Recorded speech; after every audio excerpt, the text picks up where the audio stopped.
дауыс дейді. Все, қыздар. Онда бастай берейік, иә, бісміллә деп. Қыздар, енді маған көптеген сұрақтар келеді да сіздерден. Сонда қарап отырсам, кейбір қыздар бірінші ұстайын деп жатыр, Рамазан айына қатысты сұрақтар қойып сөйтіп жатыр да. Сондықтан қыздар, енді барынша қалай айтсам, барынша терең айтуға тырысамын, бірақ та енді жәнегі тамақ ішу жағынан, физиология жағынан көбірек акцент жасайтын боламын. Так, мен өзім наброскалар жасап алдым, чтобы жүйесіз болып кетпеу үшін, чтобы барлықтарыңызға түсінікті болу үшін. Жалпы ораза деген кез келген мұсылманның 5 парызының бірі екенін білесіздер, иә? Дені сау, ақыл-есі дұрыс, жәнегі балиғат жасына толған кез келген мұсылман адам ораза ұстауға міндетті, иә, қыздар, прям міндетті парыз. Так, мен сіздер недеріңізді өшіре тұрайын ба, ладно, пока тұра берсін, иә.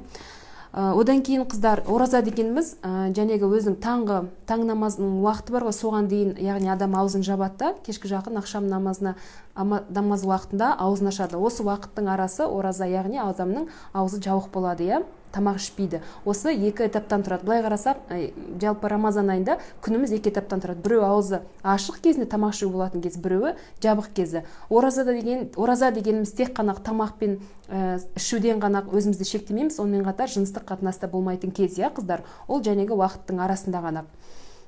Одан кейін қыздар, бұл енді ораза дегеніміз кез келген адам Аллаға бірінші очередь, Алланың талабын орындау мақсатында, Алланы мойындағанның белгісі ретінде біз оразаны ұстаймыз, иә, қыздар. Яғни сізге жәнегі тамақ ішу, жәнегі жыныстық қатынас, ішу деген нәрселерден бас тартамыз, яғни бізге ләззат сыйлайтын нәрселерден Алланың ризалығышылығы үшін бас тартамыз, иә, осы уақытта. Және де ораза бұл тек қана осыдан бөлек, енді бұл ең бастысы, одан бөлек және рухани жағына да үлкен жауапкершілікпен қарауымыз керек екен, қыздар. Қазір мен сіздердің комментарыңызды өшіріп тастайын, иә, әйтпесе ойымды бөліп тұр қыздар қайта-қайта, иә, ренжімеңіздер. Сол, қыздар. Және ораза деген диета емес, соны түсінуіміз керек, қыздар, иә. Кейбіреулер арықтау үшін ораза ұстайды, жәнегі токсиндерімізден тазаланайық деп ораза ұстайды, әртүрлі мақсатпен ұстайды. Бірақ та оның барлығы негізі дұрыс емес. Ең бірінші оразаның мақсаты ол Алла тағаланың әмірін орындау, яғни парызымыз біздің, иә, кез келген мұсылман соны орындау мақсатымен ұсталу керек, иә, қыздар. Денсаулықтың жөнделуі басқа ол, это, как сказать, дополнительный бонус ретінде. Бірақ та ең басты міндетіміз Алланың ризашылығы үшін ұстауымыз керек, қыздар. Одан кейін енді айтатын болсақ, қыздар, жәнегі оразаға қосымша іс-амалдарды айтатын болсам, тарауих намазы бар, еркек адамдарға. Одан кейін зекет беруді өздеріңіз білесіздер, барлық адам зекет береді, ораза ұстайтын отбасынан бір кісі барлығы үшін беріп шығады, иә.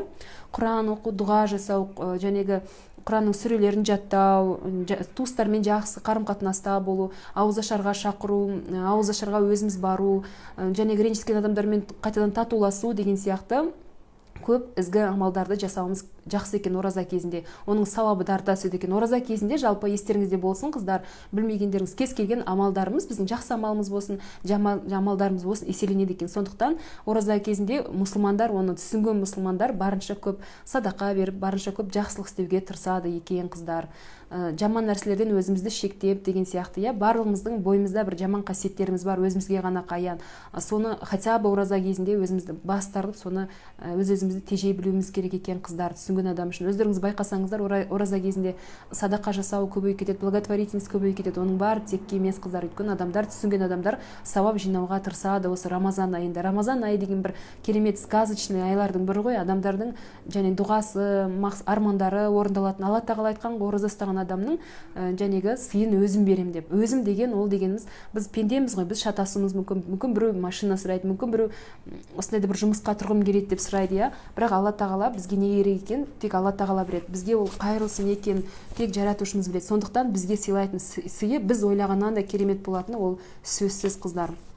Сондықтан Алла тағаланың парызын, Рамазан айын дұрыстап орындайық, қыздар, иә. Бұл керемет ай түсінген адамға бірінші емес ораза ұстап жүрген кісілер өздерін сезген шығар, қандай керемет ай екенін. Шын мәнінде бір жыл бойы тосатын, бір жыл бойы прям тағатсыздана күтетін ай десек болады, қыздар.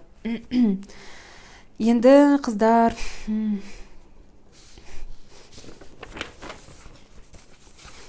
Енді оразаның тамақтануына келетін болсақ, біздің тақырып, қыздар, основной тақырып, негізі байқасам қазір көптеген адамдар меню сату деген сияқты шығып жатыр екен да Рамазан айына. Енді мен оған келіспеймін, өйткені ораза деген енді бұл құлшылық қой, бірінші очередь тамақтану емес, тамақтануға көп көңіл бөліп жүріп құлшылықты ұмытып кетпеңіздер, қыздар, ол екінші болып қалып қалмасын құлшылық.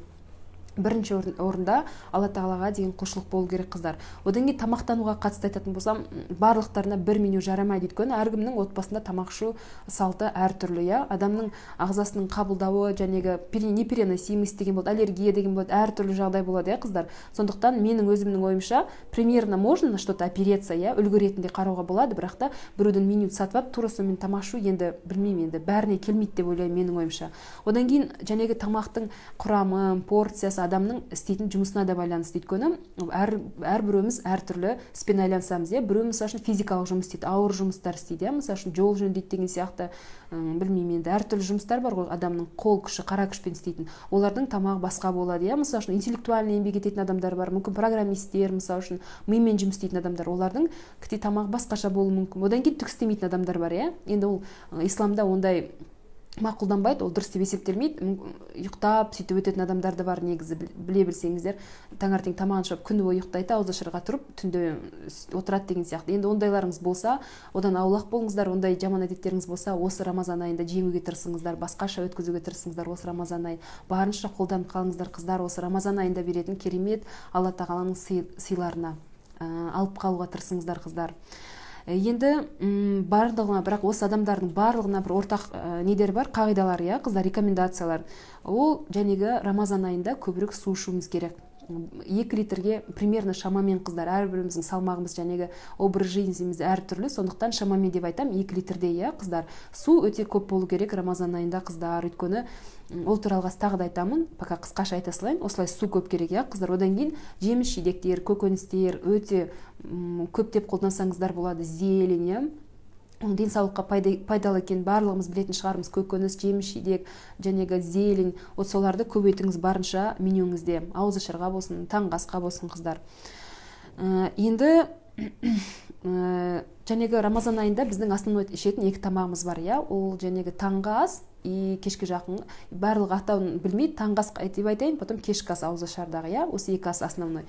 Соны айтайын, енді түнгі асқа келетін болсақ, қыздар, ол аузымызды бекіткен аузымызды ашып тамақтанатын уақытымыз, сол кезде барынша көп су ішуіміз керек, өйткені күні бойы ағзамыз құрғап қалады, ағзамыз қалай айтсам, суды бар қорын қолданып тастайды ғой, сондықтан ағзамыз суды өте қажет етіп тұрады, сондықтан су ішуіміз керек. Негізі сүннет бойынша қателеспесем, бірінші сумен ашып, одан кейін 1-2 финик жеуге болады. Финик жоқ болса, жай ғана сумен ашуға болады. 1 стакан суды асықпай отырып, кіте жұтумен ішкеніңіз өте абзал, қыздар. Одан кейін именно ауыз ашарға, қыздар, көбірек зелень, көбірек көкөністер, салаттар сонда жеңіздер, өйткені ол ағзамызды тазалайды. Клетчатка деген талшықтар, ол ағзамызды тазалайды, бірден көкөністер, салаттар, одан кейін витаминдер береді, және де қарнымызды тойдырады тез, өйткені ол көлемді ғой, объемный, сондықтан ауыз ашарға, қыздар, көкөністерге, салаттарға, свежий салатқа, қыздар, көңіл аударыңыздар. Конечно, желательно без майонеза, денсаулыққа пайдалы майларды білесіздер, оливковое масло, жәнегі зығыр майы, первого холодного отжима желательно. Кеше ғана қыздарға бүгін сторизімде көрсеткен бір қыздың рецептінен бөлістім, марафоншы қыздың, айранмен де жасауға болады екен, қыздар. Кәдімгі айран, жәнегі редискімен, қиярмен жасалған салат, үстіне майонездің орнына айран салып жасап көрдік, біз өте керемет болады екен, соны оразада қолданып көрсеңіздер болады, тіпті балаларға дейін жейді. Сол, қыздар, одан кейін барып қана жәнегі дәнді дақылдарыңызды, еттеріңіз жесеңіздер болады. Ет негізі тамақ ішкен кезде ең соңында жегілген дұрыс, қыздар. Өйткені адамның ас қорыту жүйесінде өзің суретін елестетсеңіздер, бірінші біткен мешочек сияқты тұрады, одан ары қарай шек кетеді, Сонда жәнегі көкөністер болсын, дәнді дақылдар болсын, асқазанымыздан жәнегі мешочек сияқты тез өтіп кетеді, шекке барып қорытылады. Ет именно асқазанда көп тұрады, қыздар. Сондықтан жәнегі бірінші етті жеп басқасын жесеңіздер, ол жәнегі ет түсті дейік, міне мысалы үшін асқазаныңызға, үстінен басқа тамақтар түсті дейік. Сөйтіп етпен бірге бықсып тұрады да. Сондықтан жәнегі салат сияқты дәнді дақылдар жеп алсаңыздар, ол шекке кетіп қалады. Одан кейін ет түссе, ет өзімен өзі бабымен қорытылып ағзаңызға сіңеді. Сондықтан етті артынан жеген дұрыс, қыздар. Так, одан кейін қыздар жәнегі ауыз ашуға бір түрлі тамақты ғана жей бермеңіздер. Бір түрлі болған кезде құрғақ тамақ қана, мысалы үшін манты сияқты, орама сияқты, жәнегі сондай айтайын дегенім сорпамен, көжемен араластырып тұрыңыздар. Мына чечевичный, гороховый суп, одан кейін сорпа, костный бульон дейді, солар денсаулыққа, мына біздің ас қорыту жүйемізге өте пайдалы қыздардың ішінде коллаген бар, мына кожамызға, шашымызға өте пайдалы қыздар. Мына сорпа бар ғой, кәдімгі сүйектің сорпасы, соны қолданыңыздар. Мына асқазанда бір жаралар болса, соны көмектеседі екен қалпына келуге. Коллаген деген біздің жалпы терісіміздің құрамын қалайтын компоненттердің бірі ғой. Сондықтан коллагенді жәнегі сүйектің сорпасынан аламыз қыздар. Енді оны күнде іш деп айтпаймын қыздар, әрине чередуйте, әртүрлі тамақ ішуге тырысыңыздар. Соның ішінде сорпаны қосуды, көжені қосуды ұмытпаңыздар. Одан кейін сіздер ауыз ашқан кезде қыздар, енді жаңадан ұстап жатқан қыздар көп қой. Бірінші міне сумен аштыңыз или құрмамен, иә. Одан кейін жарты сағаттай арасында пауза ұстағаныңыз дұрыс. Жарты сағаттай барып намазыңызды оқып, егер намаз оқымайтын болсаңыз, барып сүре оқып, просто оқып қыздар. Құранның переводын оқысаңыздар болады. Не болмаса, просто Алла тағаладан кешірім сұрасаңыздар болады. Не болмаса, шүкіршілік айтсаңыздар болады. Осы кешірім, шүкіршілік деген техникалар өте мықты техникалар қыздар. Өте мықты техникалар, адамның санасын, өмірін өзгеруіне өте әсер ететін. Соны істесеңіздер болады. Шүкіршілік жәнегі кешірім техникасын, Алла тағаладан дуа тілесеңіздер болады. Дуа дегенді кейбіреулер түсінбейді. Оны жаттауымыз керек, бір сиқырлы бір заклинание сияқты жаттап айтамыз деп ойлайды. Жоқ қыздар, дуа дегеніміз өзіңіздің аузыңызбен айтасыз. Алла тағаладан сіз не сұрайсыз? Осы келесі жылы, келе жатқан жылы, мүмкін біреу тұрмысқа шыққысы келеді, иә, мүмкін біреу білмеймін жұмысқа тұрғысы келеді, біреу мүмкін үй салғысы келеді, мүмкін біреу үй алғысы келеді деген сияқты әртүрлі біздің мұқтаждықтарымыз бар. Соны Алла тағаладан асықпай отырып сұрасаңыздар болады. Негізі Алла тағала одан дуа жасаған жақсы көреді екен. Не болса да, тіпті бәтеңкенің бауы жоқ болса да Алла тағаладан сұраңдар деген сөз бар екен. Сондықтан Алла тағаладан сұрауға ұялмаңыздар, қорықпаңыздар. Алла тағала оны жақсы көреді екен. Сондықтан ауыздарыңызды ашып бір жарты сағат Алла тағаламен қалайша тікелей сырласып, дуаңызды жасап, кешіріміңізді сұрап сөйтсеңіздер болады. Одан кейін жарты сағаттан кейін және тамағыңызды ішсеңіз болады. Полноценный тамағыңыз, ол жәнегі суыңыз, одан кейін тағы көкөністеріңіз, суп болсын, сорпа болсын, иә, одан кейін етіңіз, бәрі сода кетеді. Бірақ мұнда өте маңызды қыздар, андай қатты тойып алмаңыздар, өте маңызды. Лучше қарныңыз ашып қомағайланып бара жатсаңыз, кітей тарелкамен жеңіз де, айтыңыз мен қазір жарты сағаттан кейін келемін де жейін деп. Хотя бы асқазаныңызды керіп тастамайсыз, созып, иә қыздар. Сондықтан арасына уақыт салуды ескеріңіздер, қомағай қыздар. Енді барлығымызда бар ғой адам болғаннан кейін. Соны ескеріңіздер. Осыны жеп алайын, жарты сағаттан кейін кеп жеймін деп өзіңізге, миыңызға настройка беріңіз қыздар. Сол одан кейін тарелкаға қатысты ауыз ашқан кезде қыздар, алдында мен бір прямой эфирлі тарелканы алып тұрып көрсеткен болатын. Стандартный тарелка, иә қыздар. Кафелерде, ресторандарда беретін стандартный тарелка бар ғой, соның тең жартысын визуально ойша бөлесті, жартысы көкөністер, салат, малат, свежий, да, фрукты могут быть. И жартысының жартысы ет, жартысының жартысы жәнегі дәнді дақылдар. Сөйтіп примерно өздеріңіз жоспарласаңыздар болады, пайымдасаңыздар, қонақта отырған кезде мысалы үшін. Одан кейін чай ішкілеріңіз келсе, тәтті дәмдімен арасында мысалы үшін, ол тамақ ішіп болғаннан кейін біраздан кейін ішсеңіздер болады. Айтайын дегенім, чай мен тәтті мен основной тамақты араластырмағандарыңыз дұрыс қыздар. Іштеріңізде вообще каша болмау үшін. Асқазан күні бойы аш болды да, енді кешке жақын келген кезде ана ішкен тамағыңызды барынша дұрыстап сіңіру керек қой. Соған уақыт беріп, кішкентай мүмкіншілік беріңіздер ағзаларыңызға қыздар, иә. Сол үшін қомағайланбай, асықпай тамақ ішкен абзал қыздар. Асықпай, суыңызбен араластырып, егер құрғақ болса тамақ, дұрыстап шайнап, суыңызды кішкентай глоточектермен ішіп, қыздар отырып, жақсы көңіл күймен, бір әңгімені, мысалы үшін діни әңгіме айтып, уағыз айтып деген сияқты, сөйтіп тамақ ішкен өте маңызды екен.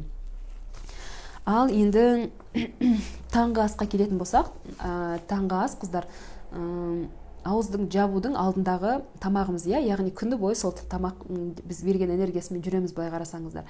Сондықтан таңғы ас негізі плотный болу керек екен. Плотный дегеніміз ол көп деген сөз емес қыздар. Ол жәнегі салат, малат, фрукты емес, яғни ақуыздан болған дұрыс екен. Мысалы үшін ол жұмыртқа сияқты, еттің түрлері, тауықтың еті болуы мүмкін, сиырдың еті болуы мүмкін, жылқының еті, балық деген сияқты сондай ақуыздан жасалған тамақ болу керек. Ақуыз деген ол бір жағынан ұзақ қорытылады ағзамызда, бізге біраз энергия береді, иә қыздар. Екіншіден ол біздің строительный материалымыз, біздің ағзамызды құрайтын компонент. Сондықтан таңертеңге ақуыз болған жақсы екен. Ну, только ақуыз деген сөз емес қыздар. Основной біздің упорымыз сол ақуызға болу керек екен. Дополнительный салатик, фрукты, там мейіз, курага, намна болады қыздар. Бірақ основной упорымызды, акцентті жәнегі ақуызға жасауымыз керек екен. Так, одан кейін және жаңғақ та ақуызға жатады қыздар, айтпақшы. Так, одан кейін клетчатка қоссаңыздар болады. Клетчатка негізі байқасаңыздар ауыз жапқанға да, ауыз ашқанға да қоссаңыздар болады. Клетчатка деген керемет қой. Ағзаңызды тазалайды, витамин береді, толтырады. Мысалы үшін нені, асқазанды егер қомаға айланып кеткен болсақ, өйткені барлығымыздың асқазанымыз негіз нормадан кеңіп кеткен. Көбіміздің асқазанымыз дейін жарайды, барлығымыз демей қояйық. Созып жібергенбіз нормадан. Сондықтан ол қалпына келгенше біраз сөйтіп салатпен толтыра тұрайық. Негізі Рамазанның айының аяғында уже асқазанымыздың кішірейгенін сеземіз, кішкентай порцияға тоятын боламыз, негізі асқазанымыз қалпына келеді.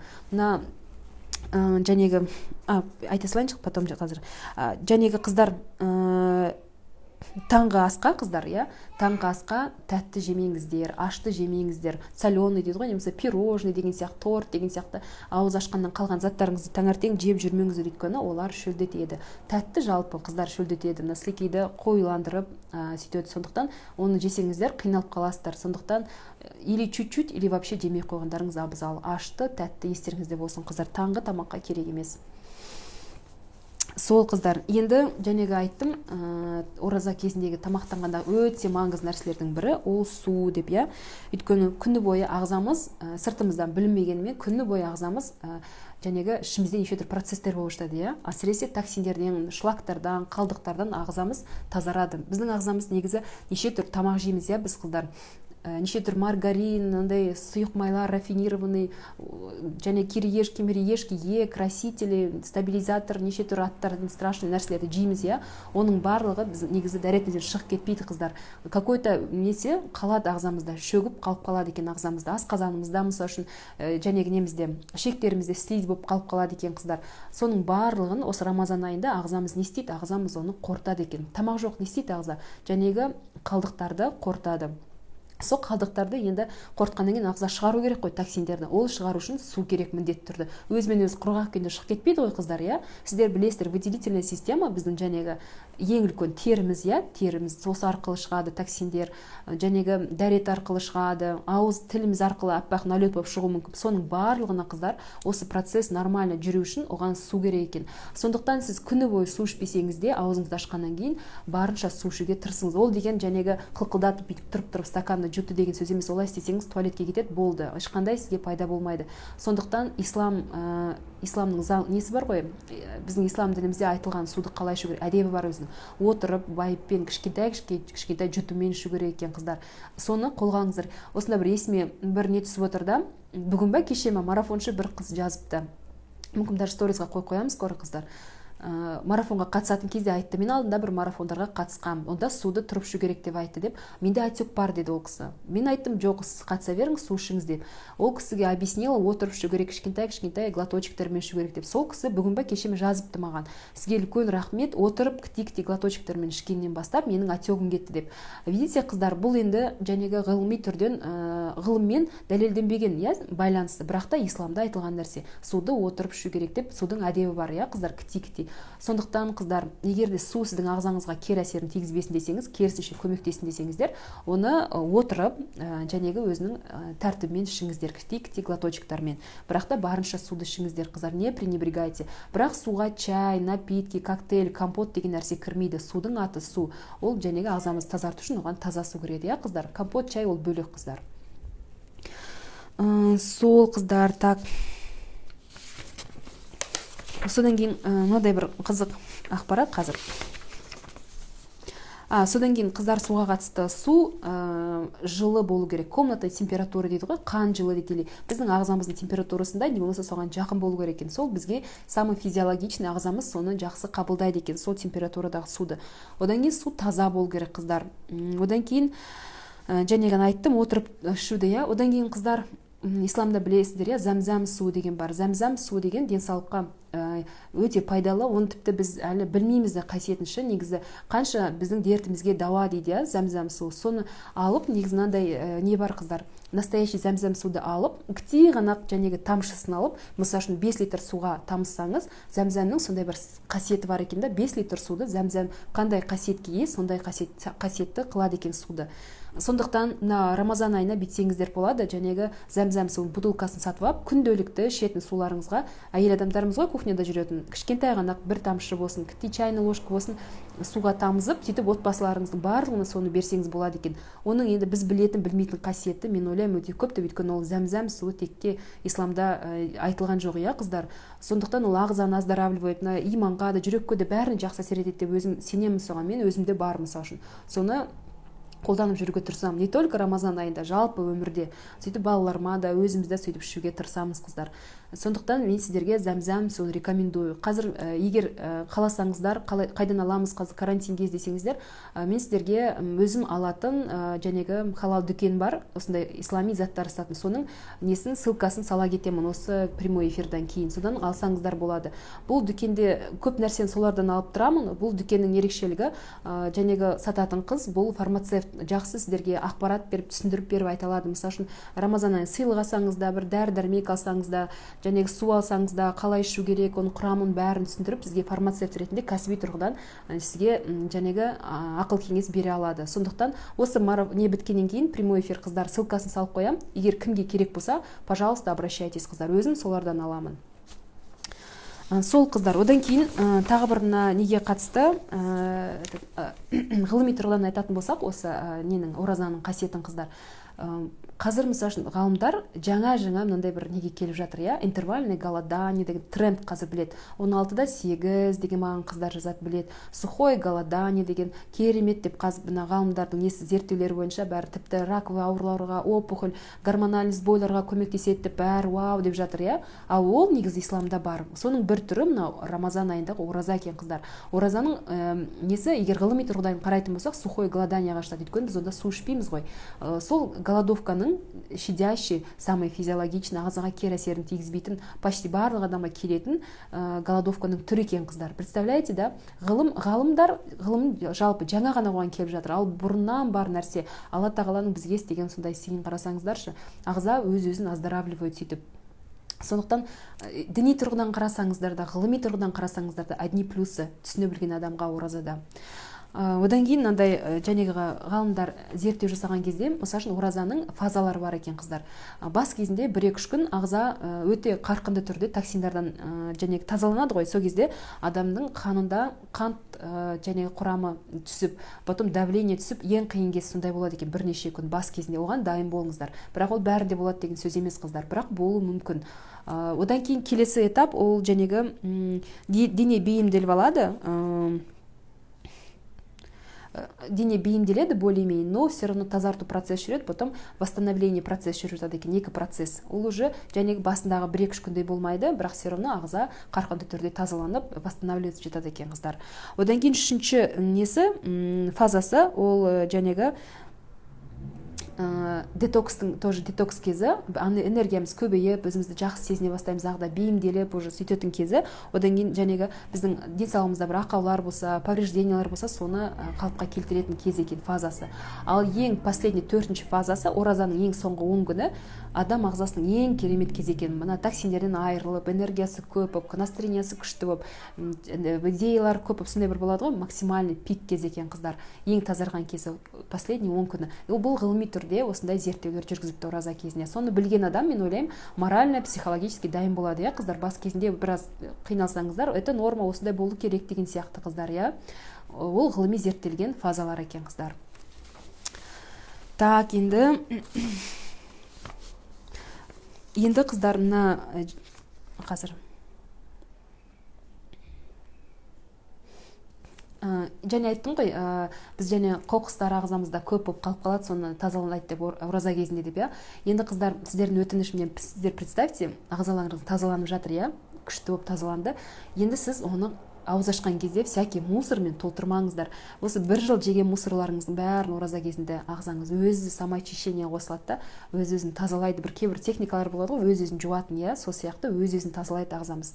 Өзі басқа бір процесс қосылады да.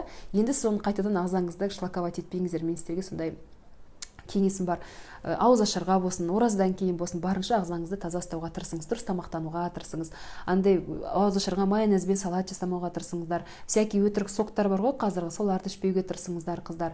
Жәнегі маргарин жасалған магазиндегі печенье, кекс, мекс дегендерді вообще жемеңіздер, қыздар. Бірінке жегілеріңіз келсе, енді адам болғаннан лучше өздеріңіз үйде сары майдан пісіріңіздер. Хотя бұл сары май денсаулыққа пайдалы, иә, қыздар. Сондықтан барынша ағзаларыңызды старайтесь не засорять. Ол бір жағынан тазаланып жатқан ағзаға мешать етеді ғой. И так та өзі ағза және токсиндерінен арылып сөйтіп жатса, и так та бір сложный процесс болып жатыр, иә, күрделі процесс ағзада. Еще оның үстіне жәнегі мусорларды төсінен баттамай, оданша ағзамызға көмектесейік, дұрыс тамақтанып, көкөністер, клетчатка, су беріп, иә, қыздар. Осындай ұсынысым бар сіздерге, қыздар. Одан кейін жәнегі айттым, токсиндер шығады деп, иә, қыздар, денемізден, аузымыздан деп. Сондықтан ораза кезінде адамның денесінен жағымсыз, аузынан жағымсыз иіс шығуы ол норма. Біріншіде ұстап жатқандар болса, таңғалып жүрмеңіздер, аузынан неге жағымсыз иіс шығып жатыр деген сияқты, иә, қыздар. Сондықтан жалпы исламда тазалық всегда приветствуется, біздің пайғамбарымыз саллаллаху алейхи вассаламда тазалықты, жақсы таза киімді, жақсы иіс шығып тұрғанды өте жақсы көрген. Сондықтан барынша тазаланып жүруге тырысыңыздар. Душ қабылдап деген сияқты, иә, баняға барып кешке жақын, мысалы үшін тістеріңізді жуып, тістеріңізді, ауыздарыңыз жабылған кезде, қыздар, тамақ ішпейтін кезде тістеріңізді жусаңыздар, пастасыз жуғандарыңыз абзал, қыздар. Пастаны қолданбай қойыңыздар, рисковать етпей қойыңыздар. Просто ауыздарыңызды шайып, не болмаса щеткамен ысқылап жуыңыздар.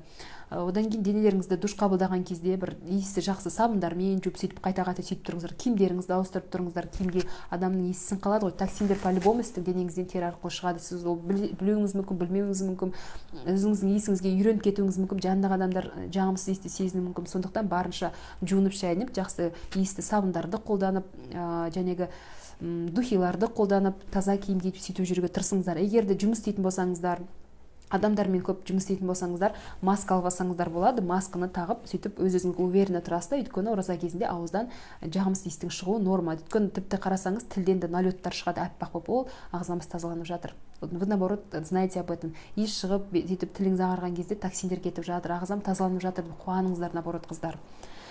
Сол, одан кейін жәнегі неге қатысты, қыздар, духиға қатысты айта салайын. Рамазан айында негізі бір мұсылмандар үшін ол праздник қой, мейрам, иә, қыздар.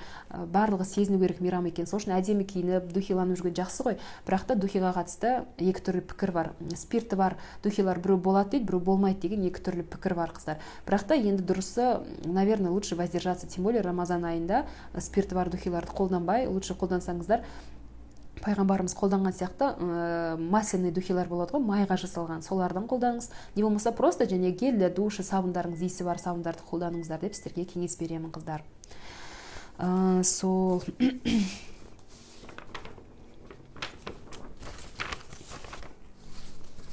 одан кейін мынандай қыздарда бір теріс пікір бар да, қыздар. Ораза кезінде қиналып қалсам қайтем деп, мен жұмыс істеймін деген адамдар бар, иә. Мысалы үшін кейбіреулеріңіз араларыңызда екі ойланып отырған шығарсыздар. Ораза ұстайын ба, ұстамай қояйын ба, мен жұмыс істеймін ғой, мен қиналам ғой деген сияқты, иә. Не болмаса басым айналса қайтем, слабость болса қайтем деген сияқты. Екінші сұраққа мен жауап бердім, иә, ол бас кезінде болады, это норма деп қабылдаңыз, ол қалыпты жағдай деп қабылдайсыз деп, иә. Ал жәнегі сіз жұмыс істейтін болсаңыз, мен сіздерге айтайын, егер сіз қиналған сайын сіздің Алла тағаладан алатын сауабыңыз көбірек екен. Егер де сіз шынымен бір қара жұмыс істейтін болсаңыз, күннің астында далада қиналып істейтін болсаңыз, сіз ораза ұстасаңыз, сізге Алла тағала сауапты молынан жазады екен. Сондықтан жәнегі о жағынан нетпеңіз, қам жемеңіз, керісінше қуаныңыз, көбірек сауап алып жатырмын деп. Ол мысал үшін мен сіздерге мысал ретінде келтіре кетейін. Өзімнің жақын адамдарымның арасында сондай ситуациялар болды да, бір танысым деп айтайын, иә. Сол кісі ораза ұстап жүрген кезі далада жұмыс істеді. Кәдімгі болады ғой, құмды жерде. Қызылорда жақ па, Батыс Қазақстан ба, сол жақта фотоларын көргем, сап-сары құм. Шақылдап тұрған андай жаздың кезі, жаз кезінде, ол кезде прям өте ыстық кезде, сол кезде далада жұмыс істейді, және геолог болып жұмыс істейді да, бір жерге және темірлер, тоқтар ма бірдеңелер тығады, в общем. Вот сондай ыстықта, қыздар, до такой степени су жоқ кезде болады ғой, бір өте ыстық кезде далада сап-сары, маңайға қарасам түк көрінбейді да құмнан. Вот сондай жерде таңнан кешке дейін жұмыс істеді. Сөйтіп жұмыс істеді. Сонда біз айттық, ұстамай қойсаш деген сияқты. Ол кезде енді қатты иманымыз келісіп тұрған жоқ. Ұстамай қойсаңыз саған қиын ғой, саған болады деген сияқты әңгімелер айтылды да. Бірақ та айтып отырмын ғой, ондай адамның несі, сауабы өте жоғары болады. Ол сол танысым сөйтіп жұмыс істеп жүрген адам колледж бітірген болатын, иә, ол кезде ол колледж ғана бітірген. Сөйтіп келгеннен кейін жұмыс іздеді. Сол кезде резюмелерін берген кезде бір крутой десе крутой шетелдік компания, аты бір жер жаратын Қазақстанда бір өте атақты компания соған резюмесін берді, собеседование шақырды. Енді біз ойладық, жоқ, сен алмайтын шығар, сенде колледждің ғана білім бар, онда болашақпен алады адамдарды, неше тіл білетін сондай адамдар, шетелден оқып келгендерді, шетелдіктер сондайлар істейді. Собеседованияға барды, Алланың қалауымен өтіп кетті. Бұндай шанс деген енді почти что невозможно болатын да, қыздар, ол ешқандай таныс, ешқандай несіз Алланың қалауымен өтіп кетті. Соны мен айтайын дегенім, қыздар, Алла тағала бізге айтқан ғой, сыйларыңды мен өзім берем деп. Алла тағала біледі біздің қалай қиналғанымызды, қалай неткенімізді, сол үшін оның сыйы да соған қарай, мен ойлаймын, Алла тағала адамға жолын ашады деп ше. Сондықтан міне бір сіздерге доказательство, қыздар, иә. Содан кейін тағы бір өте жақын танысымен мынандай ситуация болған, тоже ораза кезі, жаз айы, далада жұмыс істеп жүр. Сонда ораза ұстайды, бірақ ешкім білмейді оның жұмысындағы адамдар. Далада, білесіздер ғой, госслужащийлар далада кей кезде жұмыс істетіп қояды. Сонда адамдар отырады екен, бәрі қазір ораза айы ғой, білесіңдер ме деп, бірақ мынандай ыстықта кім ұстайды оразаны? Ешкім ұстамайды, конечно, деп отыр дейді да. Сөйтсе ана кісі ішінен ойлап отырады екен, мен ұстап отырмын деп, бірақ айтпайды ешкімге. Бірақ енді өте ыстық кездер болды да, сол кездер. Ораза ұстаған адамдар біледі, бір 5-6 жыл бұрын ба сондай өте ыстық кездер болды. Шыдады, соның сауабы өте керемет болды. Сол Рамазан айы біткеннен кейін примерно жұмысынан шетелге путевка келіп, именно сол кісіге берді. Негізі оны ешкім сенбейді ғой, ондай жерге путевка болған кезде оқуға, кәдімгі жоғары оқуға, тегін оқуға жәнегі жолдама. Ондай нәрсеге әдетте адамдар сатып алады деп айтады госслужбада, иә, ақша беру керек, көкең болу керек дейді. Бірақ бұл қарап отырсаңыз случайность сияқты, аяқ астынан болып қалған нәрсе сияқты, бірақ біз мұсылмандар білеміз ғой, случайность, не случайность, ештеңе просто так болмайды.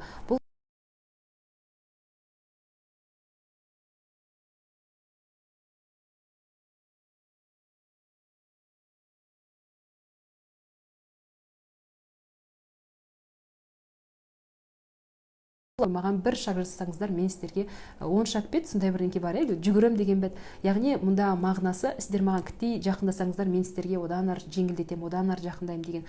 Сондықтан ол жағынан қорықпаңыздар. Қиналған сайын сауабы мол болады иншалла. Осы Рамазан айында дұғаны көбірек жасаңыздар, Алла тағала дұғаны қабылдаушы ғой. Әсіресе Рамазан айында қыздар жақсы нәрсе көп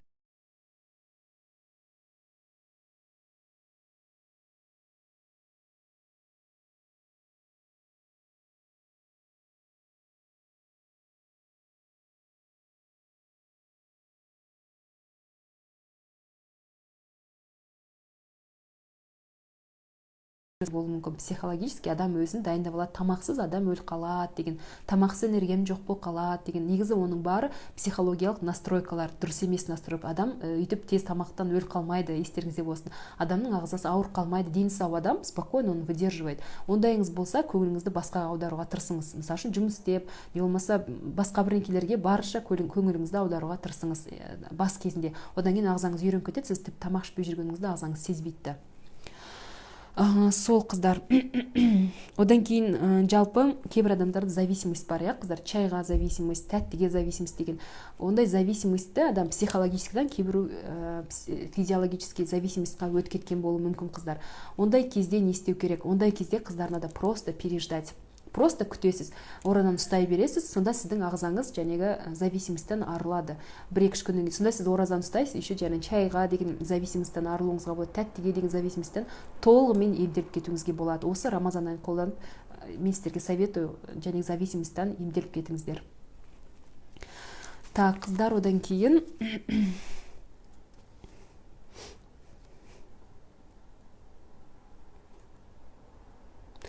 так,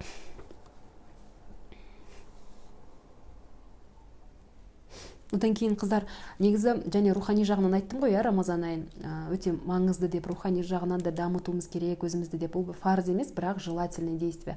Мына барлығымызда бір кеміс өзіміздің недостатықтарымыз бар, қыздар. Біреуде өсек айту деген сияқты, біреуде тәкаппарлық бар, кейбіреу мойындайды, кейбіреу мойындамайды деген сияқты. Бірақ барлығымыз білеміз өзіміздің ішімізде бір кемшіл тұстарымыз бар. Өсек айтып қою деген сияқты, тәкаппарлық көрсету, высокомерие, өзімізді керемет санау деген сияқты, өзімізден әсіресе мысалы үшін білімі төмендердің алдында, мысалы үшін ондай көп тәкаппарлық негізі екінің бірінде бар нәрсе, тағы да басқа жаман әдет, жалқаулық, әртүрлі жаман әдеттеріміз бар, осы сондай жаман әдеттерді Рамазан айында қолға алсаңыздар өте жақсы кез, өйткені Рамазан айында жаман аттылар кісенделеді екен. яғни сізге осындай жаман әдеттеріңізден бас тарту жеңілірек болады екен. Сондықтан өздеріңізге мақсат қойсаңыздар болады. Осындай мен мысалы үшін өсек айту жаман әдетінен жәнеға бас тартуға ниет етінде бір ай бойы қыздар, для начала осыны істеп алыңыздар. Бір ай бойы, мысалы үшін сіздің жаман әдетіңіз өсек болса, өсек айтпауға өз-өзіңізге сөз беріңіз. Бір ай бойы өсек айтпаңыз, көресіз сіздің қалай жақсы болып қалатыныңызды, самооценкаңыз өсетінін, жолыңыз ашыла бастағанын байқайсыз. Осыдан кейін өзіңізді ары қарай уже оны нетпейтін шығарсыз деп ойлаймын, ары қарай жалғастырмайтын шығарсыз деп. Сондықтан осындай жаман әдеттерден арылуға осы Рамазан айы идеальное время, қыздар. Кез келген жаман әдеттен. Сол қыздар.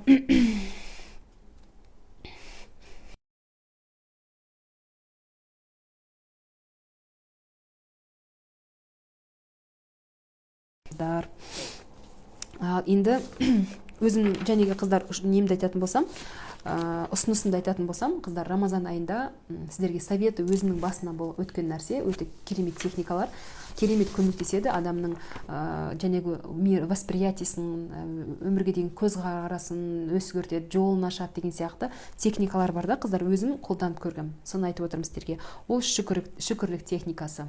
Шүкіршілік ету техникасы. Барыңызға барлығына шүкір деп айта салмай, не бар сізден тізіп отырып, соған шүкіршілік ету техникасы прям идеально күшті техника, қыздар. Жолды вообще ашады. Алла тағала уәде берген ғой, шүкіршілік етсең арттыра беремін деп. Сізде не бар, соған шүкіршілік етіңіз.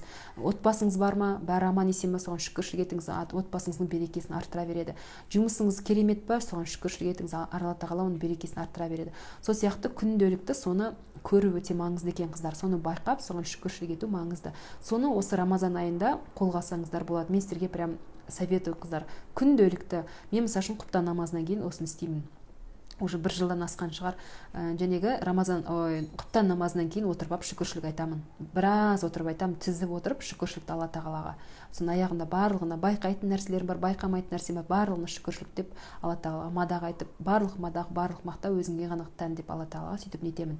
Шүкіршілік деген техникасын қыздар қолға алыңыздар, көресіздер, жолдарыңыз күшті ашылады.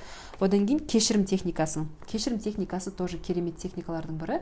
Өйткені барлығымыз пендеміз. Менің ниетім ақ, мен кінәлі емеспін деген адамдар жоқ шығар. Барлығымызда кінә бар, қыздар, иә, біз періште емеспіз. Вот осындай кешірім сұрау өте маңызды екен. Алла тағаладан осы Рамазан айында тоже кешке жақын осы және шүкіршілік техникалардың бәрін бірге қосып істесеңіз болады. Алла тағаладан істеген күнәларыңыз үшін кешірім сұрау және қайталамауға ниет ету өте тоже керемет техникалардың бірі. Істеп көріңіздер, советую, қыздар. Одан кейін кешіре білу техникасы. Сізді ренжіткен адам болды ғой, барлығымыздың басымызда бар ондай. Мен ренжідім деп жүрегіңізді тас қылып ұстамаңыз. Өйткені оны қазір психологияда дәлелдеп жатыр. Адам біреуге ренжіген кезде, ренжішті өзіне ұстаған кезде жолын байлайды екен өзінің. Ана адамға мүмкін бәрібір. Сіз ойламаңыз, мен ренжісем анау қиналады деп. Жоқ, сіз өзіңіздің жолыңызды байлайсыз. Сондықтан осы Рамазан айында кешірім техникасын өзіңіз Алла тағаладан кешірім сұрап, басқаларды кешірдім деп Алла тағалаға сөйтіп ниет етіңіз. Мен мысалы үшін өзім былай істеймін. Мен ренжіткен адамдарды білемін ғой, соларды нетіп кешірдім Алла тағала деп. Мен соларды кешірген сияқты мені де кешір деп бүйтіп Алла тағаладан кешірім сұраймын. Сіздер де қолға алып көріңіздер, қыздар. Тоже жолды керемет ашады. Прям керемет техникалардың бірі. Потом тағы бір техника, қыздар, жақсы нәрселерді көре білу. Мысал үшін біз адамдар негізі жаман нәрсені тез байқаймыз. Біздің өзіміз табиғатымыз сондай ма, психологиямыз сондай ма білмеймін. Бір жерге барсақ, қонаққа барсақ та жаман нәрсесін байқап тұрамыз, иә. Мына жер кір болып қапты, үйдің мына столының салаты дәшар болып кетті, тұзы көп болып кетіпті, тестасы қатты болып кетті деген сияқты, иә. Адамның мына жері жаман екен деген сияқты. Негізі бұл жаман әдет, негізі, қыздар. Жаман адамның бір белгісі шығар. Сондықтан осыны проработайте, мен сіздерге советую. Айтып отырмын, Рамазан айында адам өзін жақсартуға керемет кез. Попробуйте. Кез келген нәрседен жақсы нәрсе көруге, әдетке айландырыңыз. Келе жатып, мысалы үшін жаман бір итті көрдіңіз, жақсы жағын көруге, бір бомжды көрдіңіз, иә, мысалы үшін миыңызды үйретіңіз, сөйтіп бір бомжды көрдіңіз, енді осының жақсы жерін көруге тырысайыншы деп, үстін бәрін қарап шығып, мысалы үшін жақсы жерін көруге тырысыңыз. Или бастығыңызды сіз жек көресіз, прям иттің етінен жек көресіз, соған қараңыз да, бір жақсы жерін көруге тырысыңыз. Сөйтіп ақырын әдетке айландырыңыз. Менде бір әдет болып кеткен до такой степени, мен білмеймін, біреуді жамандап жатса, сол кісінің жақсы жерін іздеп отырамын. До такой степени әдет қылып алғам сондай. Бірақ бұл керемет қасиет, керемет мінез, қыздар. Осыны өздеріңізге, мінездеріңізге енгізсеңіздер болады. Кәдімгі бір телефонға приложение енгізесіздер ғой, сол сияқты миға енгізуге болады жаңа әдетті. Просто оған бас кезінде уақыт бөліп ағзамызды, миымызды дағдылауымыз керек екен. Атап түк қиындығы жоқ, қыздар. Менің қолымнан келсе, сіздердің де қолдарыңыздан келеді. Одан кейін қыздар дұға жасаңыздар. Дұға деген енді менің жолдасым күледі, сен намазда көп дұға жасайсың ғой. Мен дұға жасап отырамын, ол намаздың барлығын оқып бітіп қояды. Прям дұға жасағанда я кайфую. Алла тағаладан жәнегі кешірім сұраймын, иә, бірінші таспих тартамын, одан кейін кешірім сұраймын күнәларым үшін, басқаларды кешіргенімді айтамын, одан кейін шүкіршілігімді айтып Алла тағалаға, одан кейін дұға жасаймын. Сөйткен дұға негізі қабыл болу шансы ұлғаяды екен. Барлығымыздың Алла тағаладан сұрайтынымыз, қалайтынымыз бар ғой, иә, барлығымызда барады, иә. Сол қабылдану үшін Алла тағалаға сөйтіп жасаған дұрыс екен қыздар. Өзім жасап жүрмін, потом эффектісін көріп жүрмін, поэтому сіздерге де советую қыздар. Рамазан айы как раз осыған керемет арналған уақыт сияқты менің ойымша. Сол қыздар. Одан басқа Рамазан айында қыздар Құран тыңдап, Құранды оқи алмайсыздар, арабша түсінемін, сондықтан переводын хотя бы оқысаңыздар болады, тыңдасаңыздар болады. Барлығымыз әртүрліміз ғой, біреу құлақпен жақсы қабылдайды, біреу көзбен қабылдайды деген сияқты, біреу жазып қабылдайды деген сияқты. Сіздің қабылдауыңыз қандай, сізге не ұнайды? Сөйтіп Рамазан айында көбірек Құранмен байланыста болған дұрыс екен. Мен мысалы үшін өзім ойлап отырмын, осы айда Рамазан айында Құранды оқуға қолға алсам деп, үйреніп оқуын ақырын әрекет жасай берсем деп отырмын. Алдыңғы жылы, кстати, Рамазан айында қыздар мен хиджабты бірінші рет кигем. Сондықтан әр Рамазан айында өзімізге бір жақсы қасиеттерді қосып отырайық қыздар. Сол қыздар. Одан кейін қазір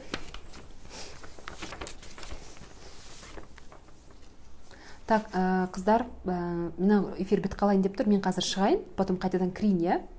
Одан кейін қайтадан әңгімемізді жалғастырамыз. Амнан сохранить етіп қояйын, жарай ма қыздар? Қазір шығам, қайтадан кірем.